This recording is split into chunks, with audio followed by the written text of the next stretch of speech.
যে আল্লাহ কত বড়, আল্লাহু আকবার। যারা তারা বলে না যে দুনিয়ার ভিতরে না কিছু আছে না কেন, আল্লাহ রাব্বুল আলামিন থেকে, আল্লাহ রাব্বুল আলামিন থেকে বড় আর কোন জিনিস নাই। কথা কোন ঠিক কিনা?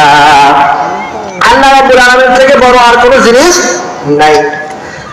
সাহাবীরা ডাকতে বলতেছেন, ও নবীজি, আপনার সঙ্গে আল্লাহ রাব্বুল আলামিনের মেরাজ হইল, তা আল্লাহ কত বড়? এই যে আল্লাহ আপনার সঙ্গে দেখা করেছে, আল্লাহ বড় না যে জায়গায় দেখা করেছে সেই জায়গা বড়? জানার দরকার আছে না নাই? অবশ্যই জানার দরকার আছে। আচ্ছা, আমরা বলেন তো দেখি, মসজিদের ভিতরে যে নামাজ পড়লাম, মসজিদ বড় না আমরা বড়?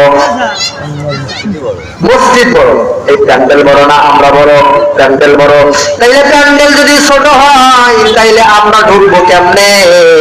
তাইলে ওই রকম ভাবে সাহাবীরা ডাকতে বলতেছে, নবীজি, আল্লাহ যদি বড় হয়, আরশে আজিম যদি ছোট হয়, তাইলে আল্লাহ আসলো জানার দরকার আছে না নাই?